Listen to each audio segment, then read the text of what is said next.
I can finish humans. Single-minded desire. When Shun entered the kitchen, he found his grandfather cooking. As the grandpa cut the food, he asked his grandson, "Do you remember your promise to me?" So Shun behind him replied with, "Let those who have changed go." Then the grandpa murmured, "That's right." Then he added, "People need a chance to change and be reborn." Yet Shun's face turned to ice when he whispered, 4 years. While pouring his drink, his face hardened when he counted. Since they were killed, it's been 4 years. As he poured his drink, Shun admitted that he had gone to a different middle school from the 5 of them. He wouldn't know the current them well. It was more than enough time for them to be reformed, and Shun's face fell when his grandpa told him 4 years was a long time. His grandpa, while preparing fish, said only humans could recognize and forgive mistakes, defining humanity. Yet the grandpa had another say. He started saying that if nothing had changed, as he cut the fish, he declared that that was no longer a person. Then he glanced at Shun with widened eyes and urged him to do his worst on his enemies.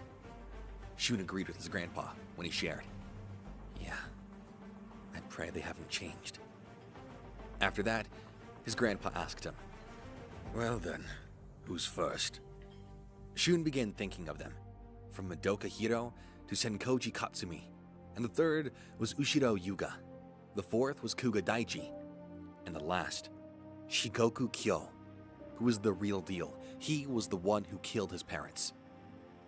Who would be first would only be information privy to he and his grandfather. Later on, while Chizuru was walking to school thinking, her eyes widened when she looked ahead of her. She saw Shun walking in front of her. She began to remember what had happened to her before and how he rescued her, so she was determined to thank him. He glanced back when she called after him. Chizuru smiled at him, greeting him in the morning. Yet she started to stutter. Blushing, she thought about him. He remembered that in 4th grade in elementary school, he was friends with him. It started due to a seat change. He became seated next to him, and Shun was so happy when Senkoji talked to him. Though we are reminded that he's not so well off, as he plants an insect in his gun. Shun's face was white from terror, and Senkoji fired at him. Shun knew that he had made a mistake when he befriended him. Senkoji was taken by them, and the one who killed that cat was probably him. The main cause of all of that was him. As Shun sat in his class watching him talk with another student, he was thinking. His mind raced with, the problem is whether Senkoji has had a change of heart or not. There was no way he could know, but he had to confirm, due to the promise he made to his grandpa. So he started to think of a way he could confirm if he had really changed. He noticed that 2 weeks had passed since the entrance ceremony, yet there were no suspicious moves about that Senkoji. Yet, he remarked that even when he got close to him, that didn't spark anything, so he had to do something else. His eyebrow frowned disappointment in himself, thinking to himself, Grandpa, I've only learned the ways to kill. Suddenly, someone called after him. Senkoji walked toward Shun, asking, "Do you remember me?" At that moment, Shun's eyes widened in shock. Yet Senkoji grabbed Shun's hands, happy that he knew him because it had been a long time. However, Shun didn't forget anything Senkoji used to do to him. And Senkoji's smile was so wide and his eyes closed, but Shun didn't trust him. He suspected him. Then Senkoji started to stutter, thinking he wanted to ask him something, feeling shy. So he glanced at him, asking, "Next Sunday, would you like to hang out with me?" Afterward, Shun was shocked, at a loss for words at Senkoji's question. Later, on that day, as they walked, someone shared that they were so glad. It was Senkoji, walking with Shun, murmuring, "I thought you wouldn't come." Senkoji looked at him surprised when Shun asked him, "Why did you want to hang out with me?" Feeling a bit shy, he figured since they went to the same school, he wanted to get along with him, which made Shun's eyes soften at Senkoji's declaration. Shun and Senkoji had played when they were young, and they had a history, and he didn't know if he should forget about it. As they walked, Shun was thinking about everything. Finally, he figured that whatever he was plotting, he wouldn't overlook his evil. Then, Senkoji stopped and pointed at a commemoration. He asked if they should take one. So they went and took a pic there. Shun stood there, surprised by Senkoji's joy in taking those pictures, saying, "Whoa, I'm gonna paste it on my phone." Later, he handed him one of those pictures. Then he grabbed his arm and started to joke with him, taking them to their next destination. A clothing store, Solange Bencard, was in front of them. Shun's eyes widened when Senkoji wore a sweatshirt. He proceeded to give him a shirt, with plenty of muscles to show off his masculinity. Following, Senkoji grabbed him and darted away with huge smiles. Yet, Shun sensed something weird about him. When they entered that cafe, Shun sensed that something was strange as he gazed at the people. He watched several couples sitting there having a good time, and others feeding each other. After that, he went inside and sat down, while Senkoji was standing opposite to him. But then, he came near him and apologized as he pulled his chair next to Shun. When Senkoji sat beside Shun, he was stunned by that move. Then he smiled at Shun, saying, "It's been a while since I've had so much fun." And finally, Shun smiled back at him. After watching Senkoji's actions, Shun gathered something about him. Facing him, he was confused about what feelings Senkoji was having. As he was sniffing his nose, his eyes were watering. Did he know those feelings weren't malice from him? His gaze was worried because he recognized it. Those were tears coming down Senkoji's eyes. Shun knew Senkoji was friendly because he was crying in front of him. Quickly, he asked, worried, "Hey, what's wrong?" Senkoji said he was sorry while wiping away his tears. He told Shun he felt alone having fun and noticed Shun seemed mentally absent. Then he whispered, "No, pardon me." Senkoji smiled softly, admitting it was wrong of him to be wishing for something from Shun. Yet Shun was surprised that he thought that. Shun was caught thinking to himself, thinking maybe Senkoji felt regret from the past, which made him question himself if he had changed for real. And after that day, Senkoji often came to talk with Shun. Later on, Shun was walking. As he kept walking, he heard someone talking. He peeked around to see Kuga leaning against some wall, looking down at Senkoji, asking him, "Lately you've been hanging around Dudama. Why?" When Shun saw them, he wondered what they were talking about. Following, Kuga's eyes narrowed when he asked Senkoji, "What are you trying to pull?" Yet Senkoji seemed off when he glanced back, being at a loss for words. His eyes watched when he admitted, "I have something I regret." At that moment, Shun heard his admission of feeling guilty for something in front of Senkoji. Kuga smirked, mocking. "What's that?" However, Senkoji didn't tell him a thing. Instead, he told them they should head back. After that, Shun stood there, lost in his hands. He had a moment of realization when he guessed the reason behind Senkoji's regret. Later on, as the day passed, as Senkoji walked beside Shun, he apologized for making him come with him, although it was the opposite direction of his home. Yet Shun didn't mind. Senkoji wanted to show him something. Following him, Senkoji showed him the way. Shun stared at him in confusion, while Senkoji turned back to look at him. Then he sat on the ground. Shun asked him, "In you wanting to get along with me, there is one thing that's been on my mind." Shun gazed at him, worried when he uttered, "When we were in elementary school, what you did to me." As Senkoji looked up at Shun, he continued his question. "You do remember, right?" Standing over him, Shun found it strange they had a relationship without discussing their past. While Senkoji's hand clenched, Shun wondered to himself, what are Senkoji-kun's thoughts about this? Suddenly, Senkoji put his head on the ground, asking for Shun's forgiveness, crying out loud. "I'm terribly sorry!" He was crying and admitting to him. "I wanted to apologize many times, but I was scared."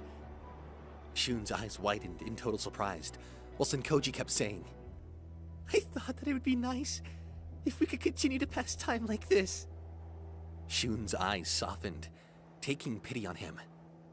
Yet he remembered Senkoji's shitty behavior when they were young.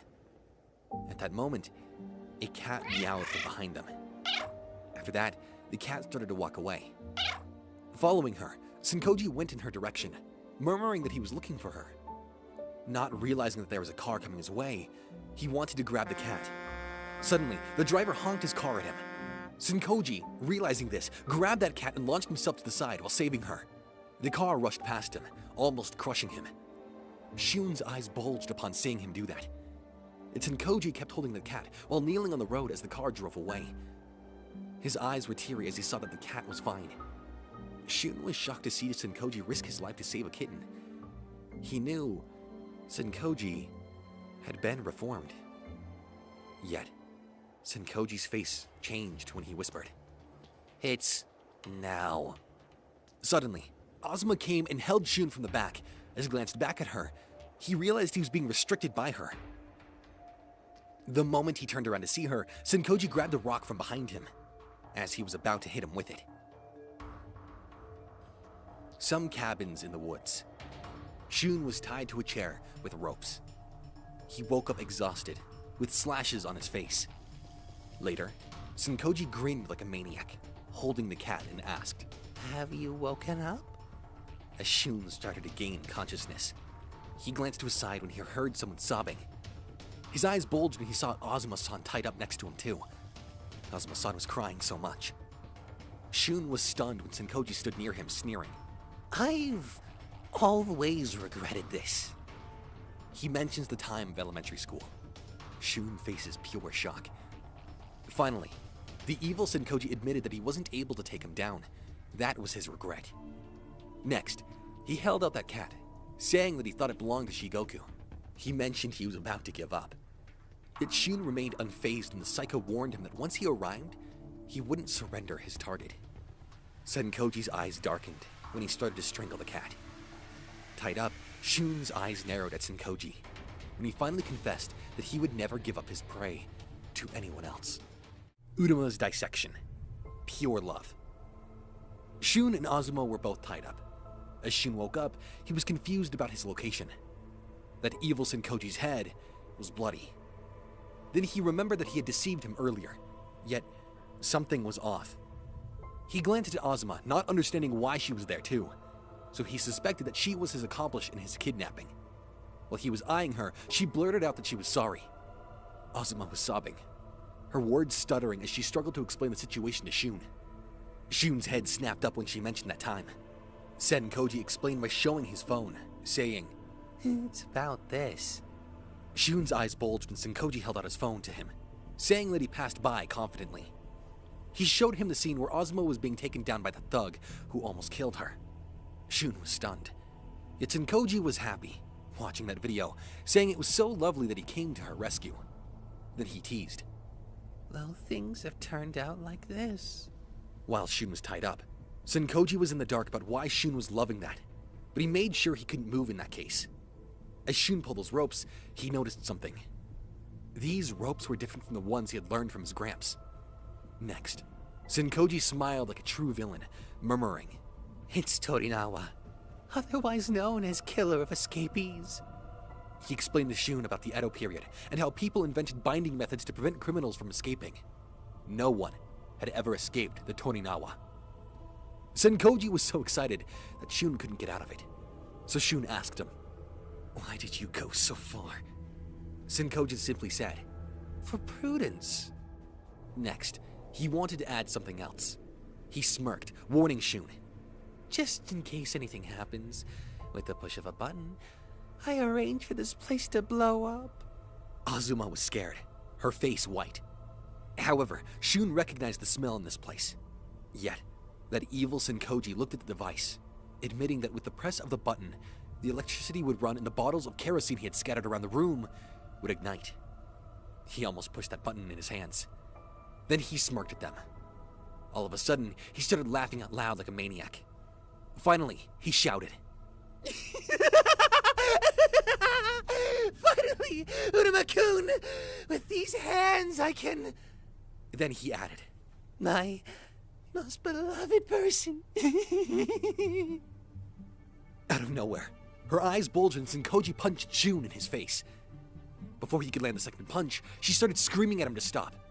Yet Senkoji was thriving on it. He laughed. Stop! We're just starting. He punched him again, proudly admitting that he liked to torment him just to see his agonized expressions. Before he could land his next punch, he shouted. The only way I'll stop is when Unama-kun dies! In a moment, Azuma intervened and pushed herself on his way to block his punch. When she landed on the ground, she asked him if Shun was his beloved person. Then why would he do all of this? They both looked down at her when she shared that at this rate, Uruma would be gone. So Shun reassured her, saying, It's all right, Azuma-san. His face fell when he continued saying that it was nothing to worry about. Seizing the chance, Senkoji smiled, hinting at mischief. So he turned around and went to grab something. Shun's eyes widened when he saw the dead cat's back had a nail in it. Then the realization hit him, recognizing his nail gun. After that, Senkoji held out the tool, amazed by its function. So he turned and pointed the tool at Azuma. His eyes were lifeless when he snapped. I did tell you to please stay still, right? He fired the nail gun at her, yet the nail was near her face within inches. Afterward, he began to fire again at her while she was screaming, scared. Yet he seemed bored by it. And after a while, as she was crying for her life, Senkoji groaned that her face was not exciting enough. After that, he started explaining that he found that cat, whose name was Mita, in a basement. Senkoji began speaking in a maniacal tone about his twisted thoughts and about how he enjoyed tormenting his loved ones and the things he loved, which was the reason he killed the little cat. Azuma couldn't bear his words and became emotional, telling him it was because he truly didn't like it. He pointed the gun at her and said, No! It's because I truly like it I'm able to savor these feelings. Then he fired near her and told her that putting someone you love in a miserable situation is almost like a forbidden love, or like an innocent boy discovering life. He taunted her triumphantly. You can taste the best sense of immorality. Senkoji started laughing at her and relished the sight of Azuma lying on the ground. Shun realized he was insane. Azuma cried out from what had happened to her and begged him not to look at her, while Senkoji told Shun that this gratification, that Shigoku-san made him realize it. Shun listened to him, while Senkoji was excited, wanting to see the expressions Shun would make. Shun realized he was wrong. Their evil is bottomless. Senkoji shot him, once in his foot. Then he went into a fit of laughter, asking him, Does it hurt? Is it painful? He was extremely excited and told him he was going to shoot him twice now.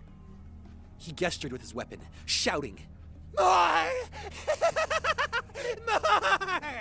He began shooting him wildly all over his body until Azuma screamed and asked him to stop. Senkoji looked like a psychiatric patient as he screamed. Your agonized and twisted expression!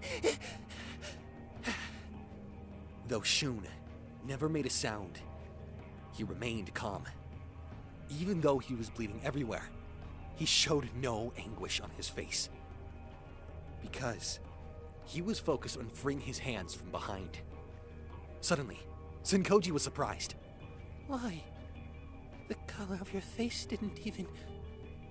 Azuma also turned in surprise, and here, Shun smiled and said, I've gotten used to it. This level of pain for 4 years thanks to you guys.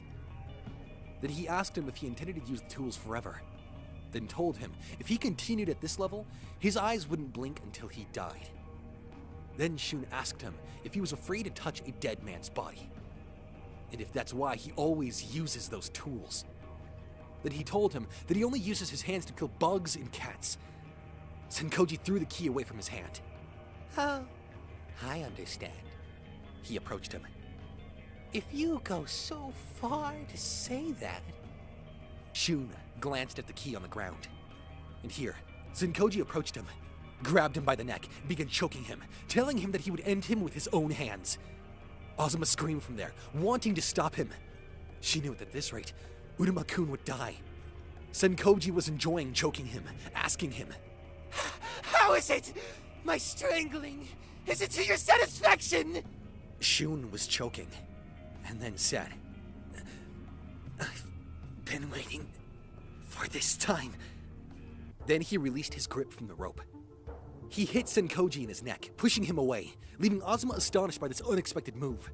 Shun turned and picked up the switch, remembering what Senkoji had said to him. Senkoji couldn't believe what had happened and asked him, How did you get out of... Shun lifted the sleeve on his hand and told him that there are 68 joints in the human body, and that he can control them freely. Almost all of them. He then told him that the way he strangled him was not good, that he should put his thumb on the windpipe and his index finger on the carotid artery and the middle finger on the jugular vein. That he jumped on him and choked him. Like this. Then he began to press on him forcefully until he lost consciousness. Well, if it continued for 3 or 5 minutes, it would affect the cortex of the brain. And from 7 to 10 minutes, it would cause damage to the brain stem, then death. But Shun didn't intend to let him die. And here, he turned back to find Azuma sitting, tears filling her eyes. Azuma-san. After a moment, Senkoji began to regain consciousness. Chains?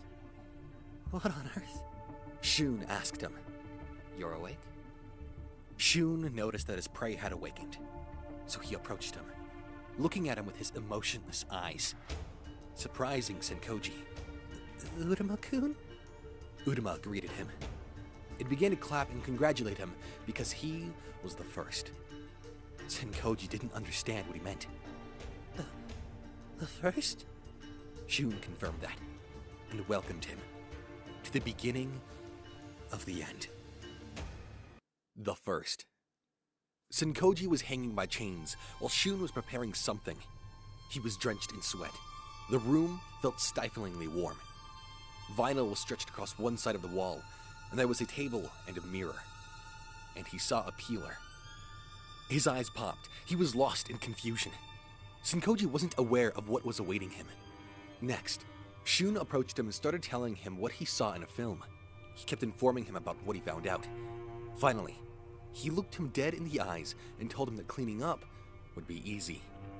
Yet Senkoji had no clue what Shun was talking about. His eyes widened in sheer, paralyzing horror. In front of him, Shun raised his gun, locking eyes with him, and hissed, "I looked for it." Then, with chilling certainty, he added, "An air gun. The same model that you used." He recalled the haunting memories of Senkoji's relentless torment from years past. Back then, when Senkoji chained up Shun and started shooting at him. Behind him was that group of bullies mocking him. After so many missed shots, Senkoji decided to shoot while he was closer. As Senkoji stood in front of the terrorized Shun, he pointed the gun at his stomach and whispered, "We'll get to see your agonized expression too." Next, he pulled the trigger and shot Shun dead in his stomach. Shun screamed in agony from the shot, while after that psycho Senkoji, he was smiling, enjoying this. After that, he lifted his airgun and pointed it at Shun's widened eyes, scaring him in the present moment. As Shun held his gun up to Senkoji, he confessed to him, "The place where you shot really hurt." So Shun pulled up his shirt, showing him the scars that were left in his flesh. Senkoji's eyes widened in the horror he caused Shun, muttering, "Sorry." Yet Shun lifted his gun at Senkoji's eyes, saying, "I wonder how much it'll hurt if I shot your eyeball." Shun gazed at him with no mercy, wondering if he should do it. At that moment, Senkoji shouted, crying, "I had no choice!" He lowered his face, crying, I had no choice but to obey Kyo-san. I was afraid." However, Shun didn't fall for his cries, and Senkoji informed him that it was an experiment to see how far he had to commit suicide. After that, Shun sighted him. Yet Senkoji was all tears, uttering, "Now that I think of it, I might have been brainwashed." While crying, Senkoji confessed I was always Kyo-san's puppet. that he was so weak, he regretted it. Then he lifted his head up, smiling and begging, "Please, Take me to the police. I'll testify for everything. Yet Shun turned around laughing at the chained-up Senkoji, telling him, "Tell me what you really think, Senkoji-kun." He glanced back at him with a piercing look, telling him that he was sweating profusely. But Senkoji thought that it was because of the hot room.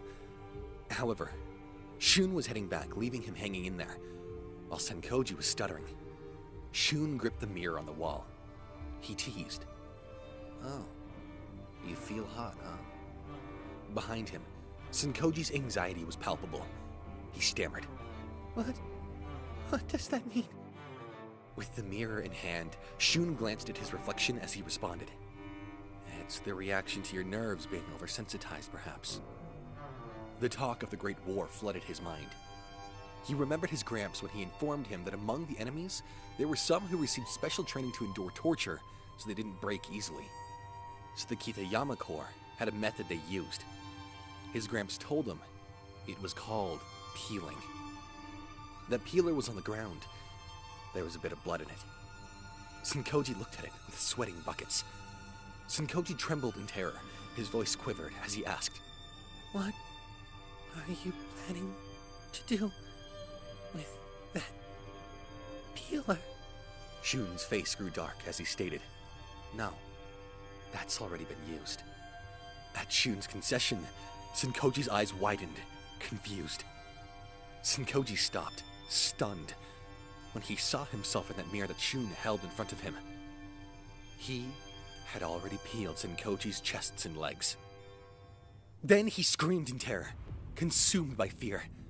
Shun's gramps filled him in on the method they used back then that would hurt his enemies. He gave him the most horrifying way to hurt their enemies. If they felt like they were being scorched by the burner, then that should be about the time the anesthesia wore off. Shun's eyes were soulless when he lifted his finger to touch Senkoji's body. Next, he touched Senkoji's abs. In an instant, Senkoji screamed from the pain. At that moment, he knew he would die from that. He cried out, tears streaming down his face. I'm sorry! I'm sorry! I'm sorry! His apologies were directed at Shun. His whole body trembled when he said, Please forgive me already. Though Shun didn't care. He lifted the airgun and pointed it at him. Next, he pointed at his stomach while Senkoji was apologizing to spare his life. And then, Senkoji's eyes bulged, imagining the pain he would feel if Shun used that gun. A shot rang out with a bang. Shun had used that airgun and shot him,